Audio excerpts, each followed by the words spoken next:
amang. At yaon nun ang picture eh. Actually, hindi naman talaga sinasamba.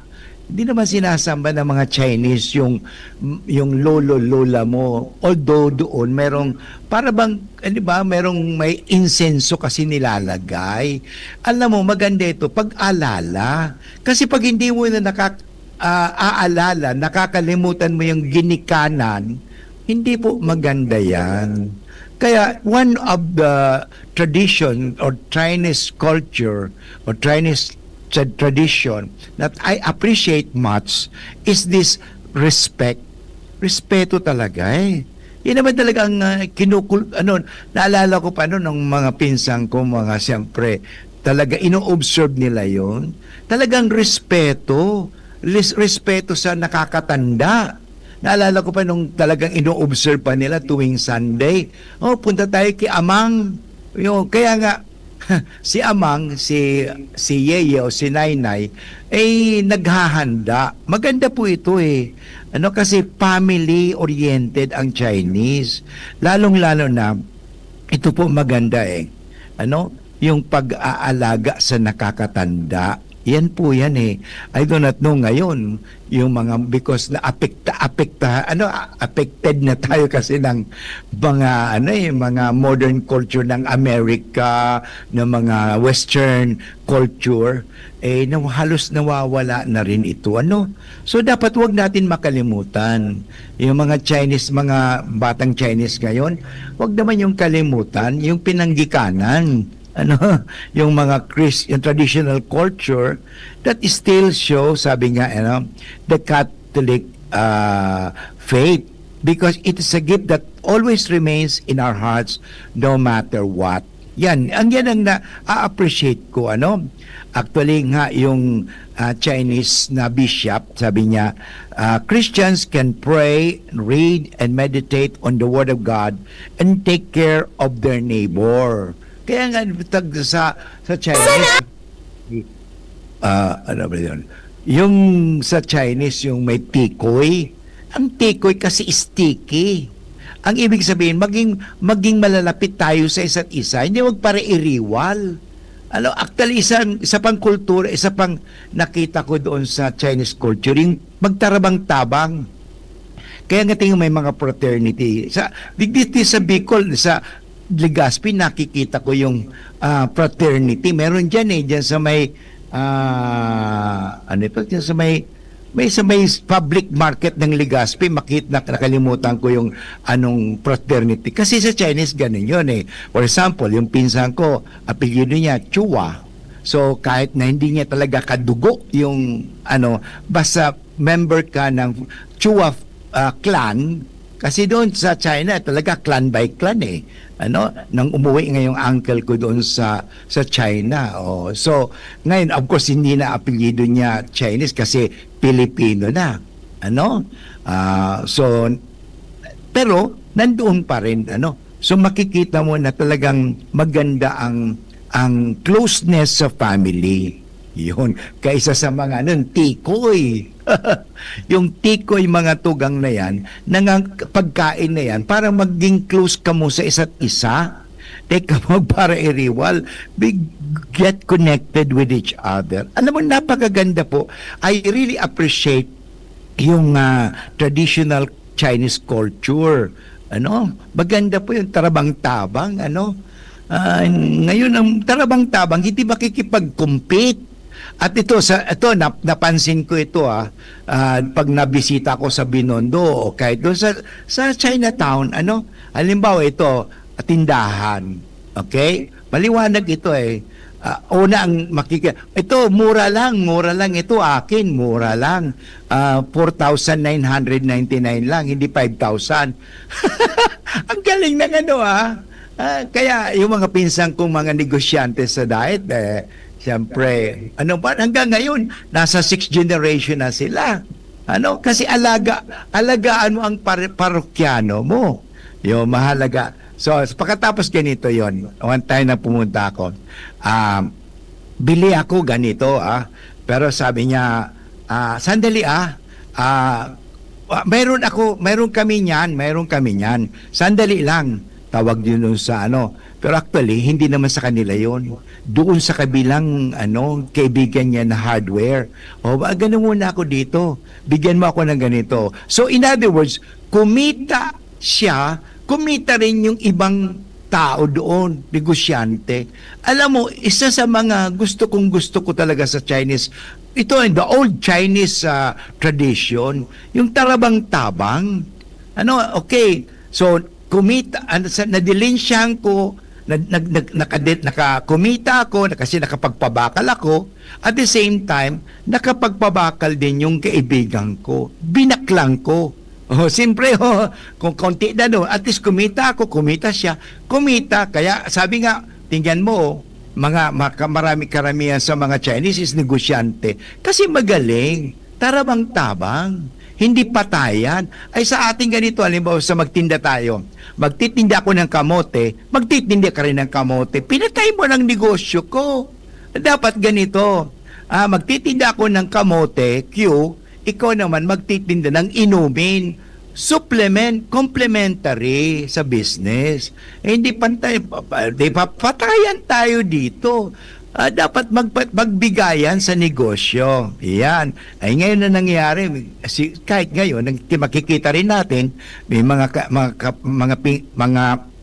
kaibigan natin ng mga Chinese, nakikipag-compete sa isa't isa. Sa halip na magbigayan, parang kita lahat happy. Sa Chinese, parang gausing. Gausing is happy. O hindi ba? Kausing.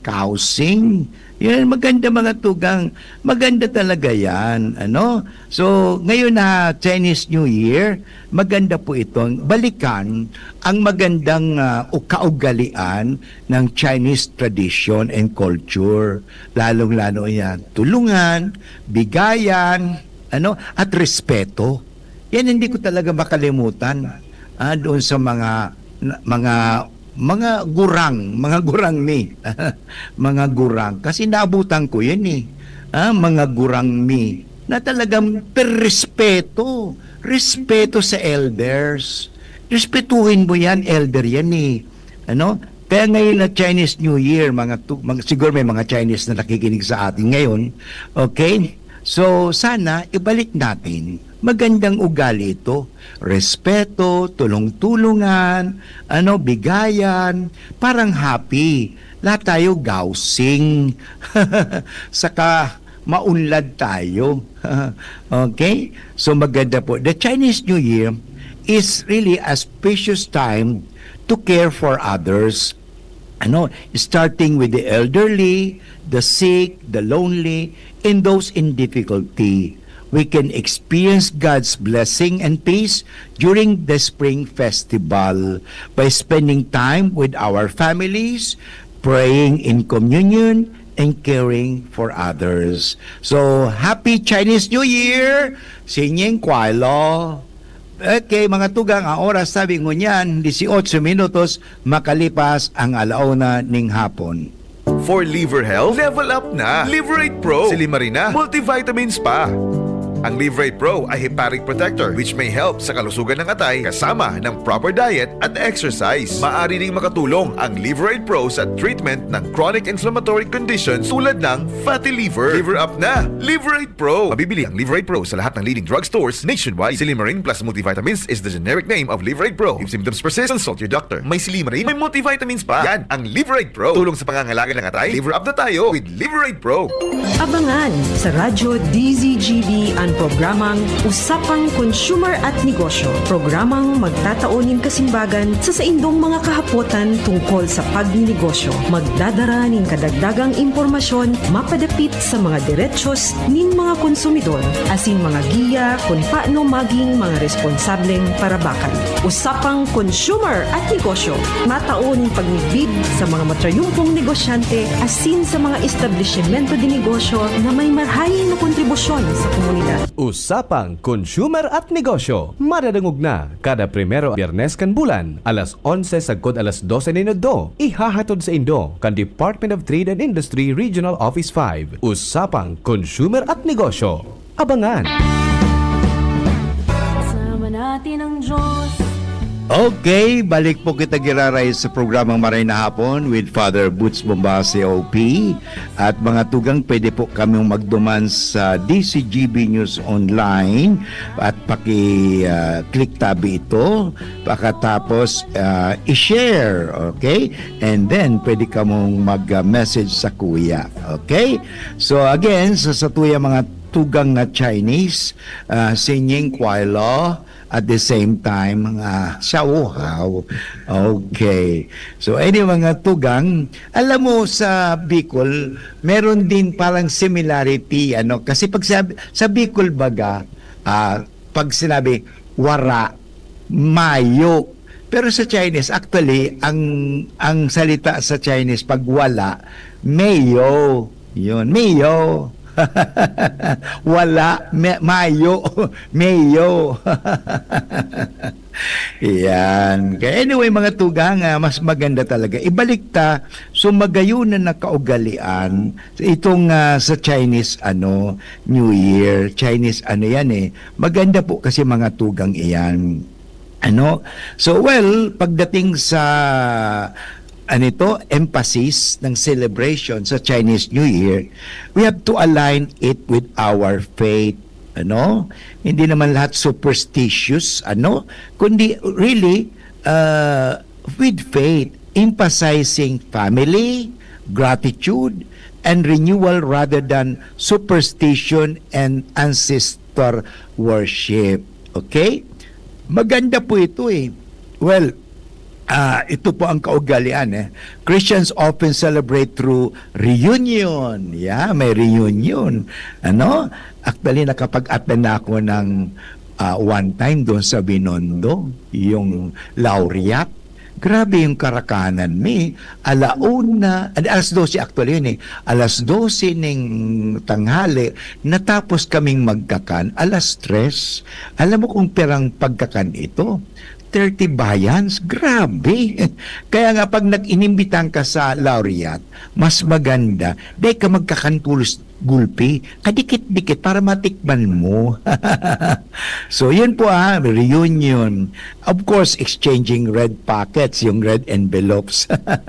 Pero maganda mga tugang, wag nating kakalimutan, attending special church services, especially yung misa, because we have to remember that God's providence, God provides. Hindi naman galing sa dahil kasipagan mo sa negosyo, kaya yumamang ka. Dahil sa Diyos, okay? So maganda po ito. Celebrating family unity while reflecting the wholeness of God's reign. Maganda yun. At ito po, maganda rin ito kaya sabi nila, pakadaklan sa mga Chinese ay mayaman. Halos dito sa Pilipinas. Pero alam mo yung ugat sa China mga tugang, napunta na akong China, kasi ang greeting talaga sa China, hindi ba, kadalasan sasabihin, ni hao ma. Pero sa China talaga, sa mainland, one of the old greeting, pag kasalubong mo yung isang Chinese, ang sasabihin niya, ni Chile ma, ibig sabihin, have you eaten? Para bang sa Bicol, nagkakang ka na. Because during that time, ang istorya po kasi niyan, kung bakit ang greeting is ni means ikaw, ni, chi, C-H-I-Ch is to eat. Okay? Lama, may question kasi, have you eaten? Nagkakang ka na? Kasi during that time, ang China po talaga mahirap. And that was also the story, sabi nga sa akin nung mga pinsang kong Chinese, sabi ni Lola, sila Lola, saka sila Lolo dati nung panahon daw, kaya umalis sila sa China kasi taghirap sa China. Kaya nga yung uncle ka nang bumalik sa China noong 1975, bumalik siya doon, ay siyempre galing ka sa Pilipinas. Ang pagkakaalam talaga nila, mayaman ka. Yung pag umalis ka na sa ito, bumalik ka doon, mayaman ka na. Although ngayon sa China ngayon maganda na.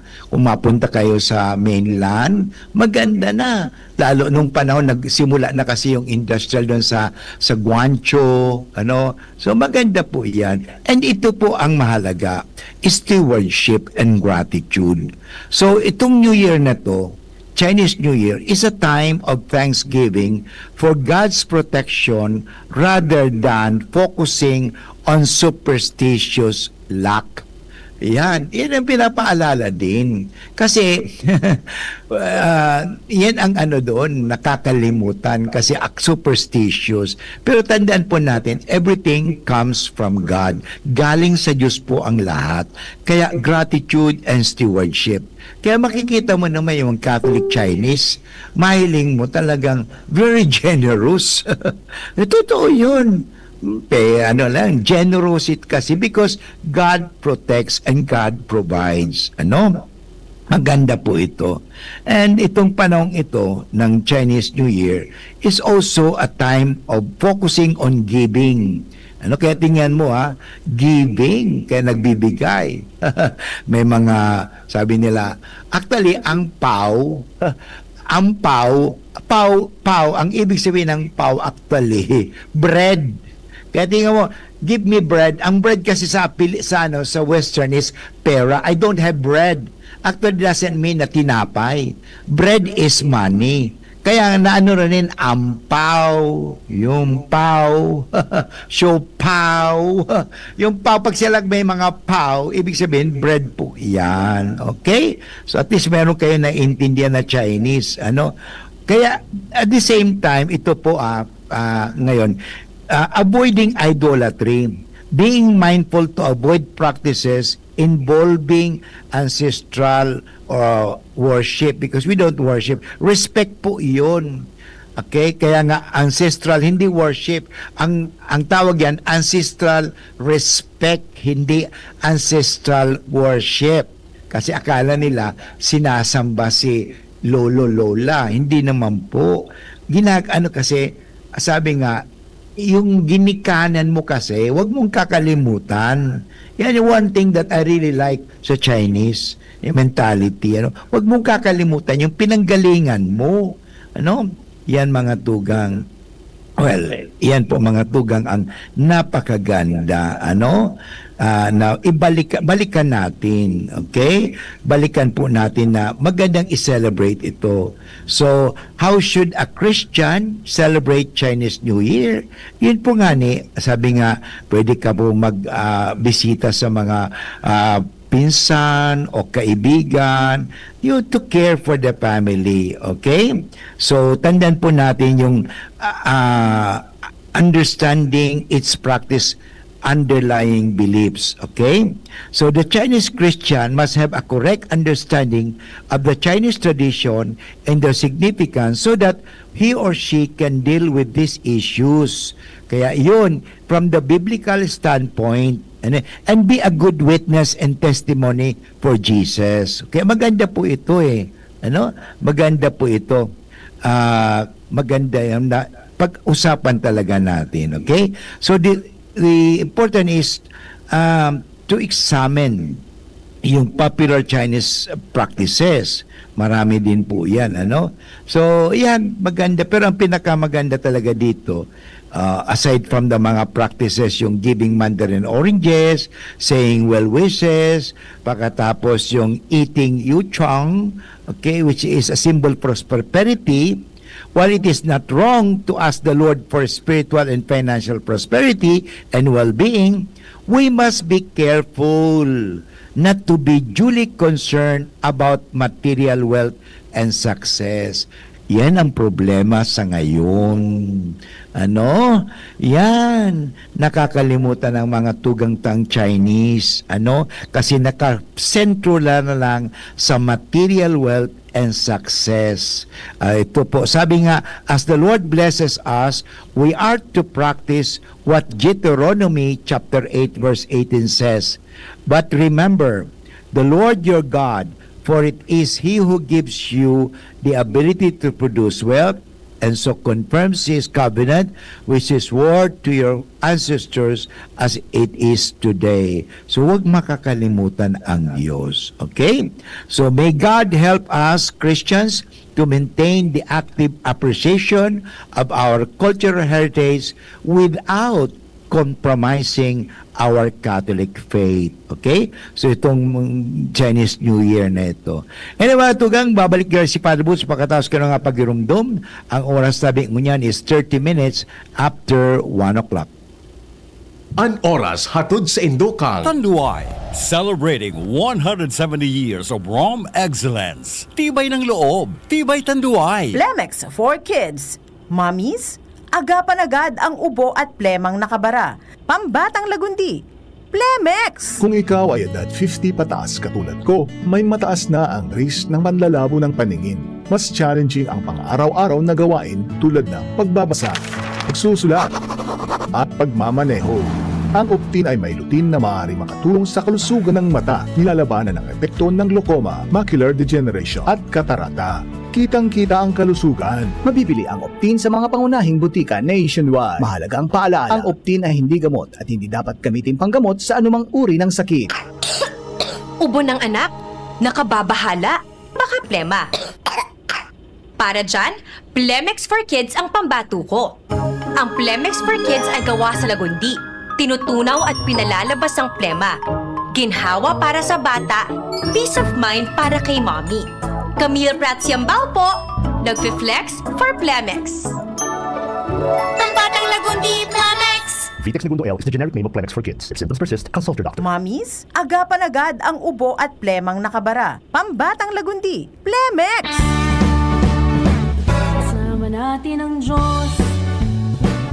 Iyak ko mga... Okay, padagos kita mga tugang sa pagselebrar kang Chinese New Year.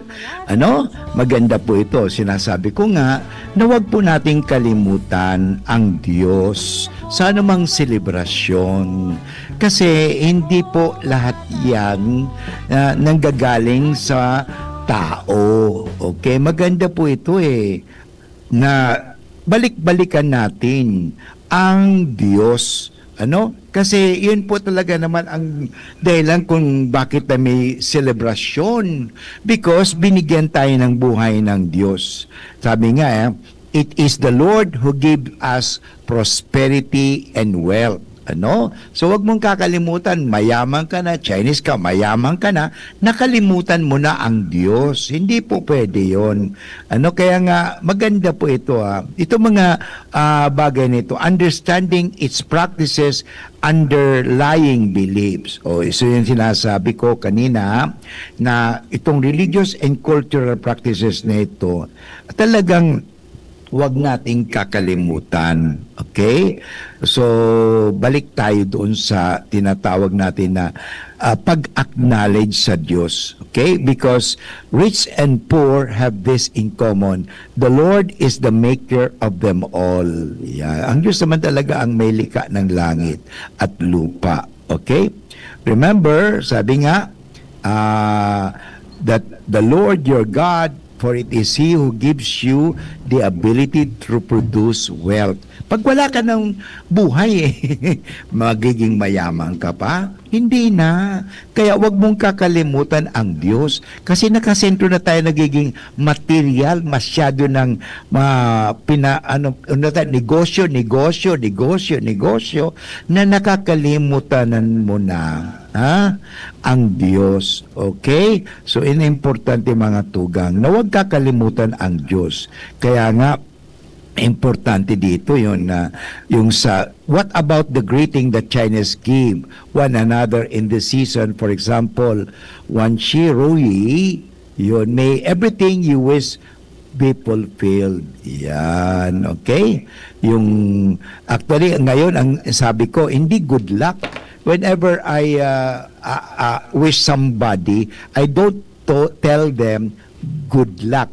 But I always tell them, God bless you. Okay? So, pwede po yun.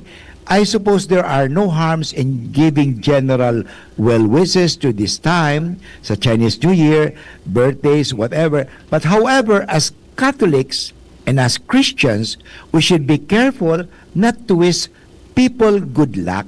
For it is God, not luck, that determines all things. It is much better to say, instead of good luck, kasi sa Chinese yung mga good luck. Huwag na yan. Gawin mo na, God bless you. Okay? God bless you. Yan. Okay? Shampoo. Okay? God. Okay? So, about yung ginagawa sa Chinese yung pag New Year, yung giving mandarin oranges. Okay? How about going around mandarin, which symbolize gold. Yun. Actually, the significance is this, that associated with luck and good fortune. Okay? So, reminding that success always comes from God. Ulitin ko mga tugang iyan, ha? Okay, mayaman ka na ngayon dahil sa sipag mo sa negosyo, kasi at the same time, talagang masipag ka naman talaga. Pero, ang tandaan natin ito, we can give it to one another while reminding each other that success comes from God. As for Chinese New Year goodies, hindi ba ngayon, meron tayong, alam mo sa Chinese, yung Onglai, Onglai, which means may good luck come to your homes. Yung pineapple, kaya tingnan mo pag sa mga Chinese houses, may mga pineapple. Ano ba yung pineapple na yan? Ang simbolo po kasi ng Onglai ay may good luck come to your homes. Or yung melon seeds, hindi ba? Sandia or fizzy drinks, to name a few. Let us remember to give thanks, okay? Enjoy them and eat them in moderation.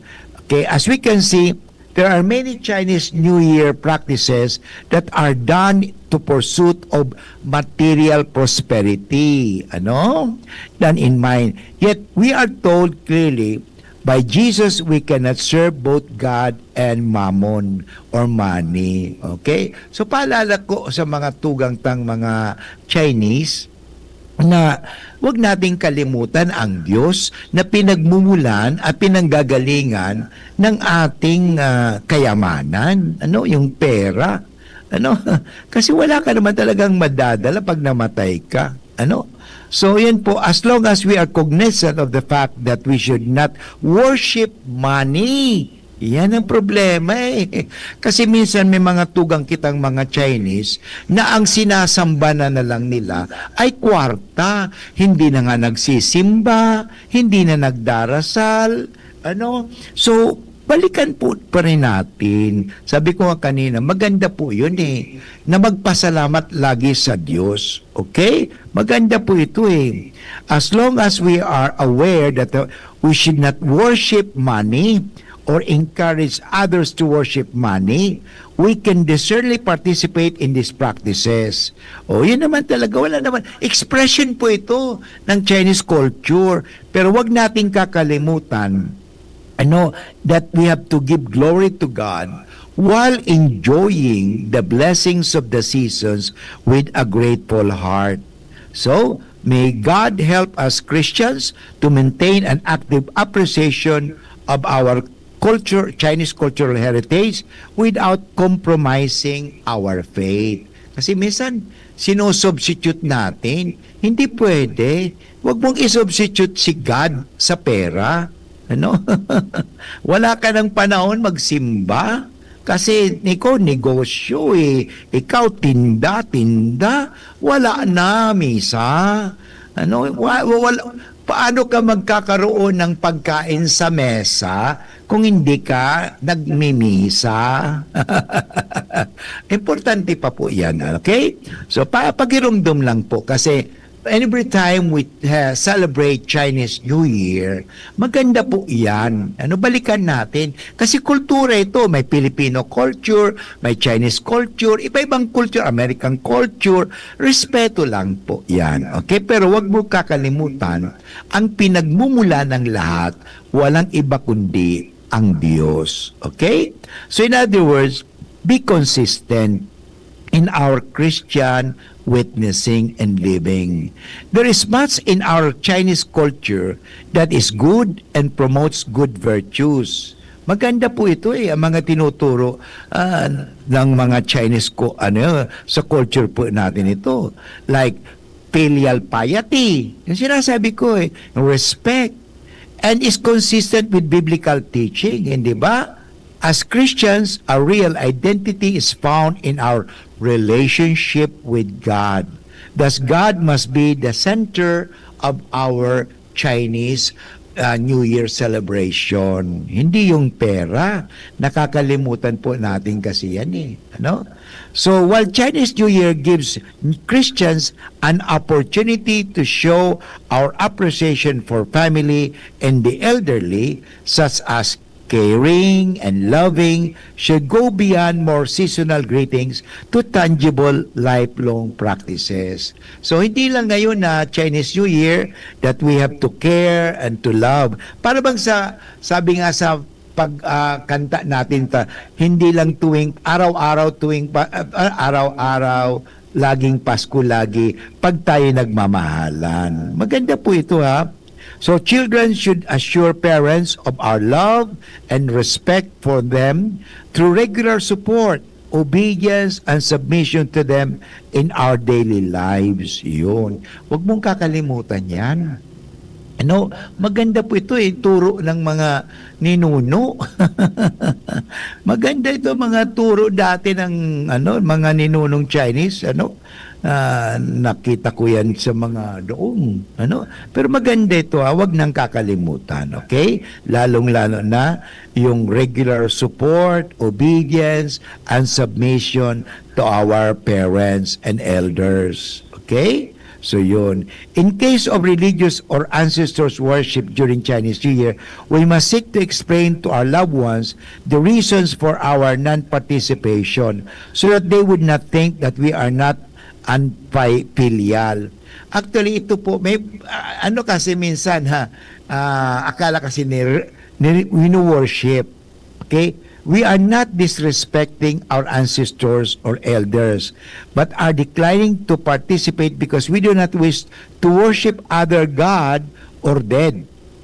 Yun. So, yun ang ano nila doon. Ito respect, okay? So, yun. Christian, mahalaga po ito Witness also includes being careful about participation in the vices. Yun ang sabi nga, gambling, okay, excessive drinking, okay, revelry and gluttony. Ayan. Tanda natin ayon sa Biblia, we should honor God by turning away from anything that infringes the commandment of God. Okay? So, how should we celebrate the Chinese New Year? Despite all the superstition and myths surrounding Chinese New Year, it is an integral part of our Chinese culture and tradition. Maganda po yun. So, sabi ko nga kanina, how can we do that? We have to have Thanksgiving, offer Thanksgiving. So Chinese New Year is a time of thanksgiving unto the Lord as we have our reunion dinner. O mamaya, we can give thanks to our loved ones and enjoy time of physical refreshment and fellowship. If Christian family can make a reunion dinner Thanksgiving. Okay? Show filial piety. Maganda po yun. Love and respect for our parents and elderly relatives, okay? By giving them gifts of words and presents, by honoring them, okay? And ibabalik ko si Father Boots pagkatas ka pagirumdum. Ang oras sabi ko niyan, 44 minutes after 1 o'clock. Tuhod, siko, baywa, aray! Pag laging pasan ang sakit sa kasukasuan, sign na yan ng arthritis o joint deterioration. Karaniwan kapag nagkakaedad na, kailangan ng tibay at ginhawang makakapitan. Kaya ng artrisin yan. May undenatured type 2 collagen at methylsulfonyl methane na maaaring makatulong protektahan ang kalusugan ng kasukasuan. Make the right move. Uminom ng artrisin araw-araw. Mabibili ang Artesin sa mga leading drugstores nationwide. Mahalaga ang paalala, ang Artesin ay hindi gamot at hindi maaaring gamitin panggamot sa anumang uri ng sakit. Kasama natin ang Diyos. Di ako mga Okay.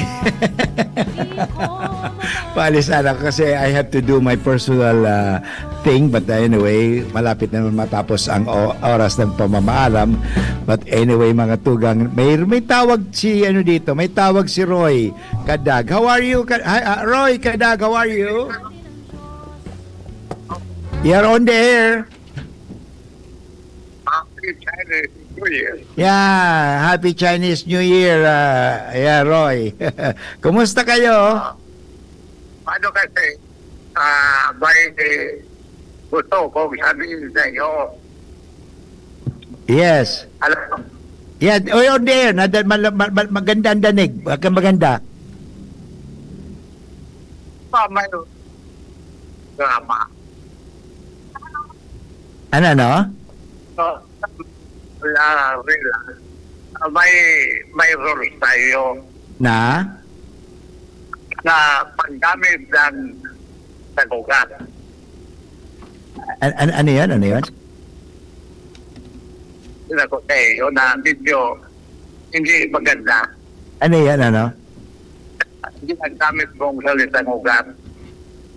Salitang ugat. Pag boda, Huwag kakalimutan. Huwag kakalimutan. madal ng ng grammar, in the conjugation of the root word, repeat the first syllable. Absent yata ako, Roy. Grammar. Okay. First ball. Okay. Limot. Limot. Limot.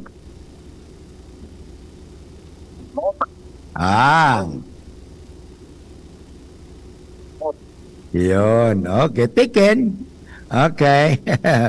Okay. Okay. Thank you very much, Roy. Okay. Okay. Sheshe.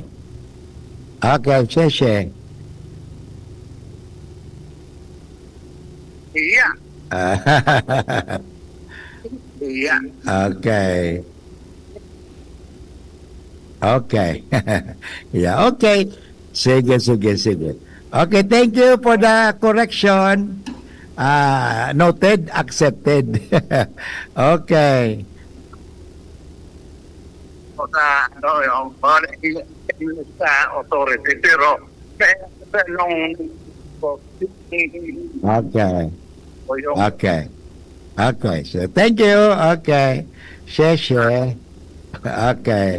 Salamat. Okay, thank you. Okay, mga tugang.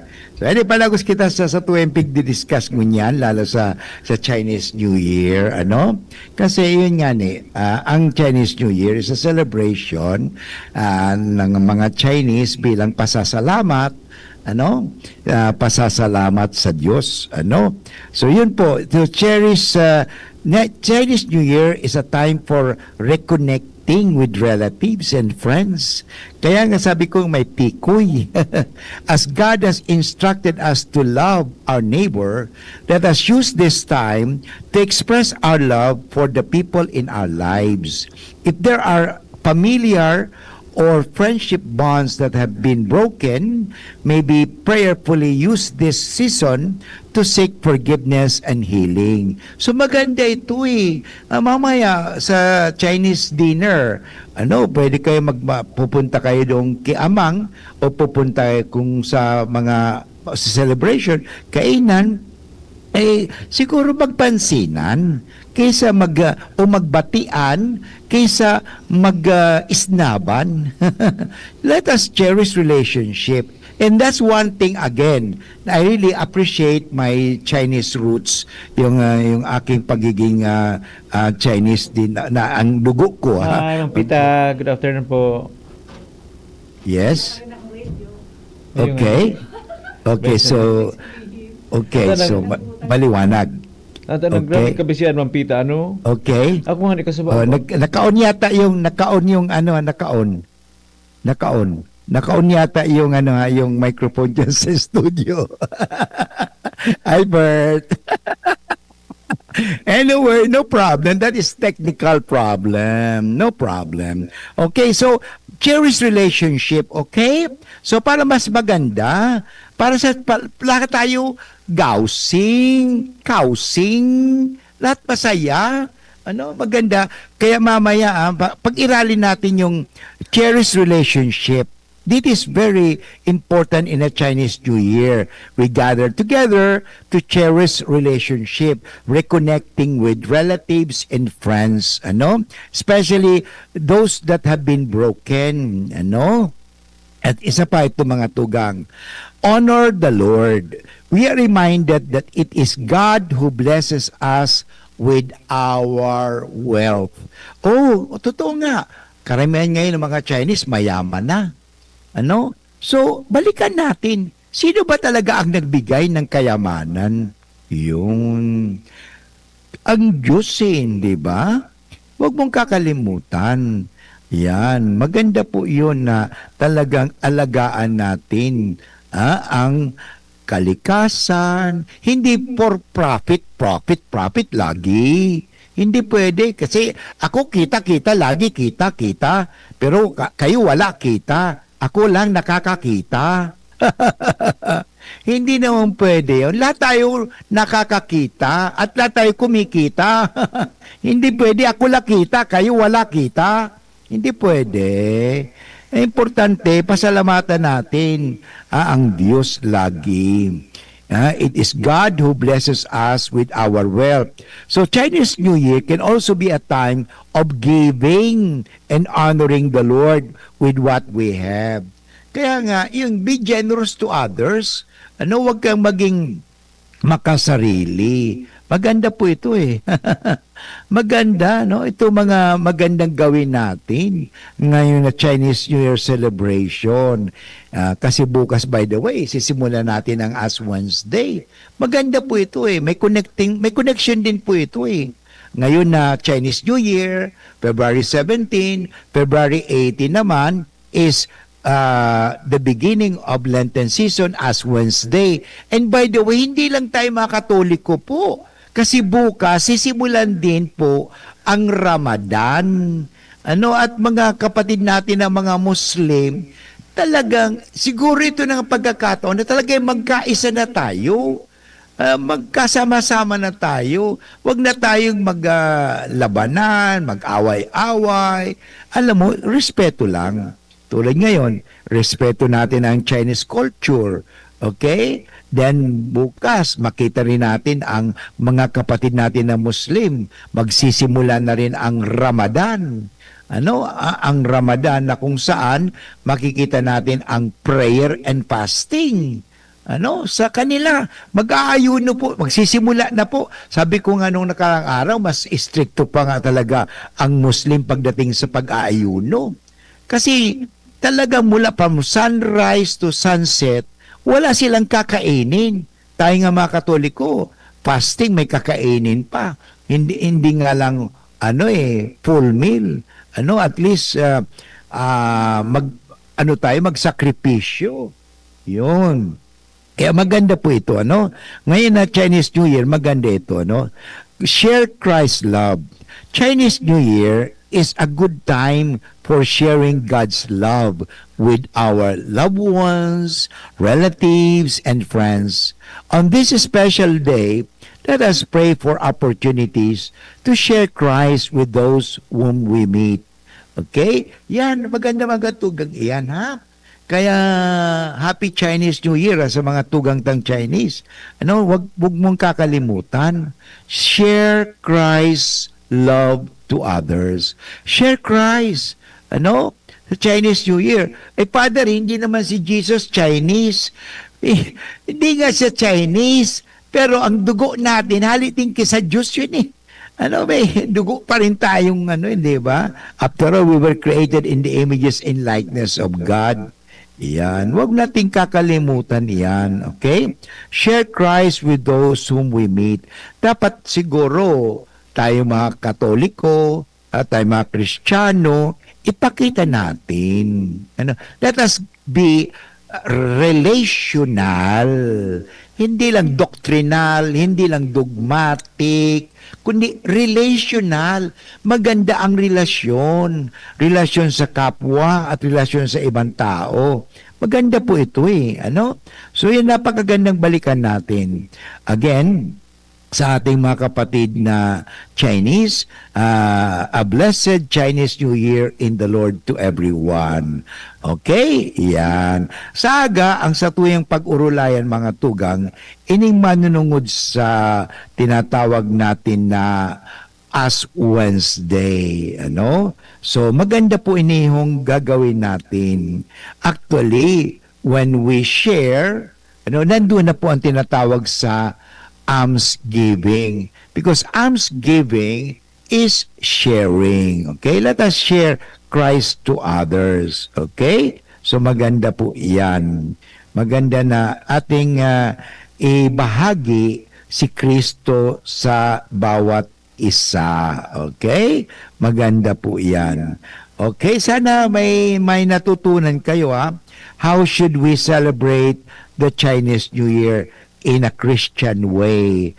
By sharing Christ to others. Okay? Parang makita nila ang Diyos, makita nila si Kristo. Yun. Maganda po yan.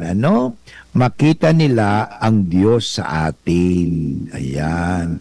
Maganda po yan, maganda yan. Hindi lang basta nagse-celebrate tayo for the sake of celebration, but we celebrate because we celebrate God's love. Okay? Yan po ang ating pinag-uusapan ngayon. Okay? So sana yan ang naihatid ni Father Boots sa aldaw na ining ngunyan na aldaw. Okay?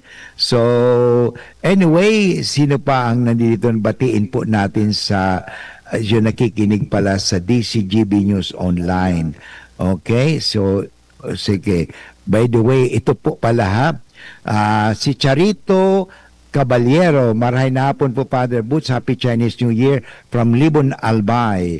Of course, si Bert, Happy Chinese New Year Father Boots. We also have a Chinese blood through our father. Tama yan, okay? So maganda ito. And of course, we are, watching from si Pita, si Ramir Tanay, and si Jerome Martin. Thank you very much. Anyway, inabot na naman tayo ng oras ng pamamaaram. Sana po ako nakapagtao sa Indo ning informasyon, inspirasyon, asin bendisyon, ngunyan na sa tuyang sineselebrate ang Chinese New Year. Okay? Chayo, okay, ibig sabihin, cheer up. Okay? Chayo. Okay, and by the way, okay, sige, mayroon pala nag-text sa akin dito. So, thank you very much po sa inyong kabos sa tuyang technical, si Ramir Tanay, sa kabos na nagdangog mo niyan ng Chinese New Year. At sana naintindihan nindo ang kalagahan ng Chinese New Year. Okay? At the same time sa ating IT production, si Jerome Martinez. Ito po giraray si Father Boots Bombase OP ng UST Legazpi, nagsasabing Xia Wu Hao, good afternoon, and singing Kwailo. At the same time, mga tugang, nagsasabing Diyos mabalos po sa Indogabos. Okay? Sumayin niyo ang Panginoon, pagpalain kayo ng makapangyarihang Diyos, Ama at Anak at Espiritu Santo. Amen. God bless you. Bye-bye.